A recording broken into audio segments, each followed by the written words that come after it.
Good evening. My name is Kayla Horries, and today I'm going to talk to you about an issue that has been affecting women all over the globe today, as well as the past. This issue is simply equal rights. If women truly did have the same rights as men, then I personally believe it would drastically improve other issues that women struggle with today. Issues like domestic violence, assault, rape, lack of educational opportunities. This is worldwide. Women are drastically undereducated in comparison to men. And in general, discrimination in regards to lower wages, powers of positions of work in the workplace, and positions of power. These are just some of the issues that reach the tip of the iceberg that comes into play with inequality and women's rights. So today I'm going to talk to you and take you back to the very beginning when equal rights started. In order to do this, I need to basically explain what equal rights are. Equal rights are basically that everybody has the same rights. However, even as simplistic as that statement suggests, both the present, past, and future shows otherwise. Going back to the time around the Old Testament era in general, Jewish women enjoyed their lives. They had some freedom and some liberties. They distinguished themselves as prophetesses, as leaders in the Jewish society. During the New Testament, women no longer had such freedom and their status as they did back in the Old Testament era.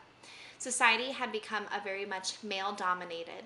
Women were considered to be inferior beings and were assigned almost as that of a slave because of their inferiority. They were not educated, were not allowed to take any leadership roles, and basically they were confined to doing domestic duties. Women were subordinate to their husbands and to males in general. In the early church period, people started to basically start to follow Jesus's principles. Women were treated near equal, but still not equal as men. They were allowed to hold some positions of power and responsibility. However, these positions in responsibility still came with different stipulations than the men.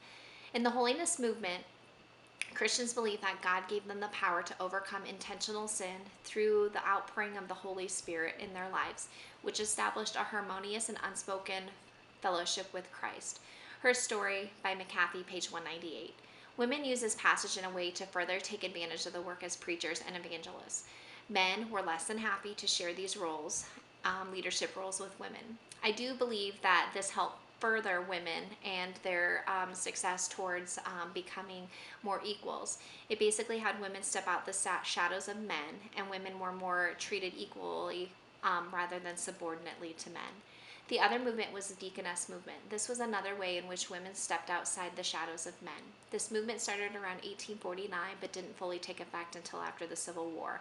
Women volunteered to be deaconesses. They were set apart by prayer, received special training as nurses, social workers, as well as missionaries. The specialized training allowed women to advance their careers outside the home and to actually have, like I said, a career outside the home.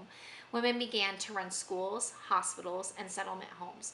These women were still expected to remain single and they did not get paid, but it was still a step in the right direction for for women. Women were able to begin, like I said, careers outside of the home and make a living for themselves. According to the ERA, or Equal Rights Amendment, under the United States Constitution, this is designed to guarantee equal rights for women. In Section 1, equality of rights under the law shall not be detained or abridged by the United States or by account of sex. This amendment has been presented to Congress year after year to have the Constitution amended to ensure that women's rights are truly being equal. As you can see, that this is still much a work in progress. What Lack in Progress has done: after 30 years, the adoption of the Convention of the Elimination of All Forms of Discrimination Against Women, or the CEDAW, many women and girls still do not have equal opportunities as men do, recognized by laws and by their rights. In many countries, women are not entitled to own property, inherit land. Social exclusion, honor killings, female genitalia mutilation, sex trafficking, restriction mobility, early marriage, and among others, are huge issues related to women and girls and have an increased risk of health, illness, and death during their life course.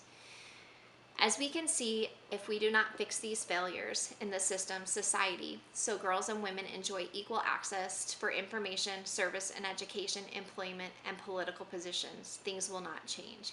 This is per Dr. Margaret Chan, Director and General of the World Health Organization, Equal Rights and Opportunities for Women and Girls. So what are the problems with equal rights today? The problem with equal rights are they are not equal.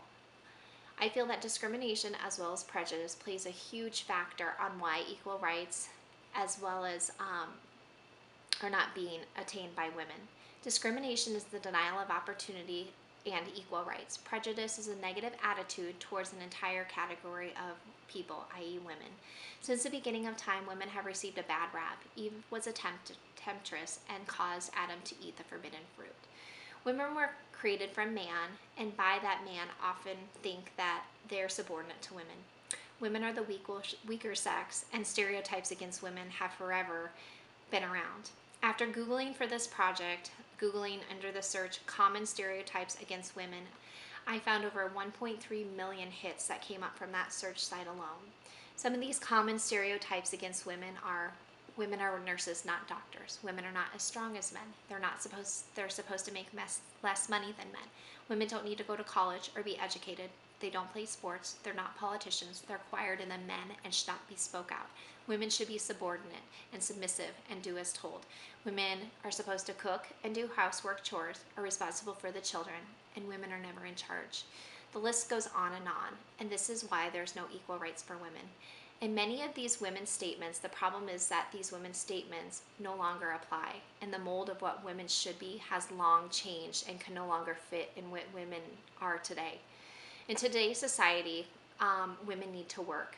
The problem with that is oftentimes men still feel that women need to be a 1940s or 1950s June Cleaver housewife.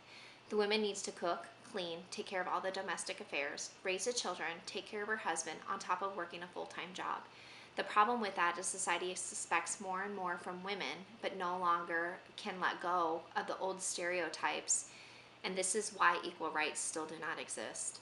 So where do we go from here?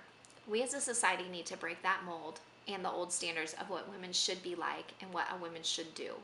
I feel that these are the fundamental building blocks on getting our society, and better yet, the world, on the right track for huge changes. As a famous quote goes, Rome wasn't built in a day, so change cannot occur in a day. The simplest way to change these social structures is to create and break them down.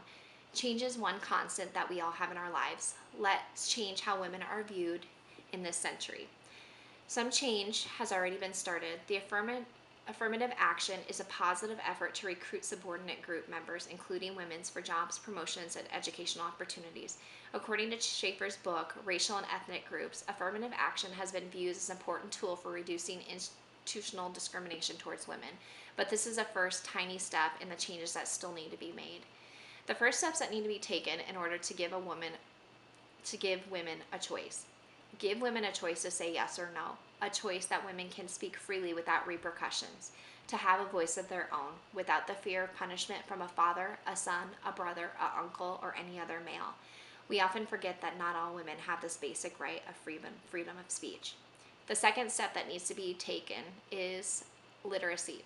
Teach women to read. In America, we take this for granted. However, in many countries, women are still not able to read or even allowed to attend schools. Teach women to read. If you're illiterate, simple things like reading a street sign, cooking instructions, going to the bathroom in a foreign country or even in your own country, you don't know what it is without a picture, or even directions on how to take a medication can be a daily struggle in your life. The next step is just simply strive for change.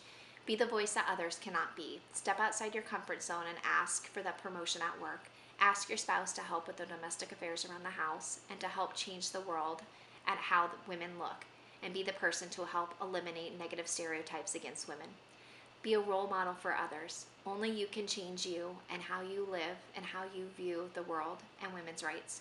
If you do these little things in your life and empower just one person, that person can empower another person, and you will have that snowball effect that could literally change the world.